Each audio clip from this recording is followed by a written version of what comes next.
Hi everyone, எல்லாரும் எப்படி இருக்கிறீங்க? Welcome back to our channel. இன்றைக்கு சிம்பிள் அண்ட் குயிக்காக ஒரு கோவக்காய் ஃப்ரை எப்படி செய்கிறேன்னு சொல்லி தான் பார்க்க போகிறோம். கோவக்காயை நல்லா கழுவிட்டு இந்த மாதிரி ரவுண்டாக கட் பண்ணி வச்சுருக்கிறேன். இப்போ இதோட ஒரு 1/4 டீஸ்பூன் மஞ்சள், 1/2 டேபிள் ஸ்பூன் மிளகாத்தூள், ஜஃப்னா கறித்தூள், அதோட ஒரு 1/4 டீஸ்பூன் கிட்ட காஷ்மீரி சில்லி பவுடர், அதோட கொஞ்சமாக உப்பு இவ்வளவு சேர்த்துட்டு நல்லா ஒருக்கா மிக்ஸ் பண்ணுறேன். இது கொஞ்ச நேரம் ஊற விட்டோம்னு சொன்னால் நல்லா இருக்கும். சில நேரம் கோவக்காயில் கசப்புத்தன்மை இருக்கும். உப்பில் நாங்கள் ஊற விடக்குள்ள அந்த கசப்புத்தன்மை இல்லாமல் போயிடும்.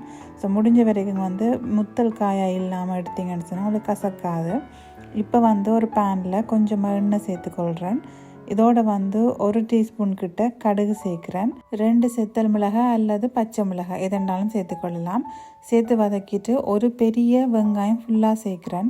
இதுக்கு வெங்காயம் கொஞ்சம் கூட சேர்த்த மட்டும் சொன்னால் நல்லா இருக்கும். எண்ணெய் நிறைய சேர்க்காதீங்க, லோ ஃப்ளேமில் வச்சுட்டு வதக்குங்க. இதோட ஒரு 1/2 டீஸ்பூன் கிட்ட பெருஞ்சீரகம் சேர்க்குறேன். வாசம் நல்லா இருக்கும் சேர்த்துட்டு இப்போ நாங்கள் ஊற வச்ச கோவக்காயம் இதோட சேர்த்துட்டு நாங்கள் கிளறி விடணும். லோ ஃப்ளேமில் விடணும். எக்ஸ்ட்ராவாக ஆயில் சேர்க்காதீங்க. நாங்கள் மூடி போட்டுட்டு அவிய விடையக்குள்ளே டக்குன்னு அவிஞ்சிடும். அதே நேரம் தண்ணி தன்மையாக இருக்கும். ஸோ அந்த தண்ணியிலே திருப்பி அவிய விடலாம். எண்ணெய் காணா விட்டுதுன்னு சொன்னால் கொஞ்சமாக தண்ணி தெளித்து அவிய விடலாம். ஸோ லோ ஃப்ளேமில் அவிய விடையக்குள்ளே நல்லா ரோஸ்ட் ஆகி வரும். ஸோ சாப்பிட அவ்வளோ நல்லா இருக்கும். இப்போ பார்த்தீங்கன்னு சொன்னால் எங்களோட கோவக்காய் ஃப்ரை ரெடி ஆகிட்டுது. சோறோட சுட சுட இதை போட்டு சாப்பிடக்கல அவ்வளோ நல்லா இருக்கும். கோவக்காய் நிறைய பேர் சாப்பிட்றதில்ல, இது கசப்பு தன்மை இருக்குன்னு சொல்லி இந்த மாதிரி செய்து பாருங்கள். உங்களுக்கும் கட்டாயம் இந்த டேஸ்ட் பிடிக்கும்.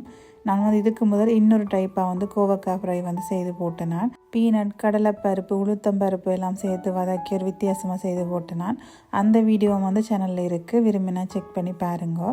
இதே மாதிரி செய்து பார்த்துட்டு எப்படி வந்திருக்குன்னு சொல்லி உங்களோட ஃபீட்பேக்கை என்னோட கமெண்ட்ஸில் கட்டாயம் ஷேர் பண்ணுங்க. இதே மாதிரி இன்னும் ஒரு வீடியோவில் நான் உங்களை மீட் பண்ணுறேன். அது வரைக்கும் take care and thanks for வாட்சிங்.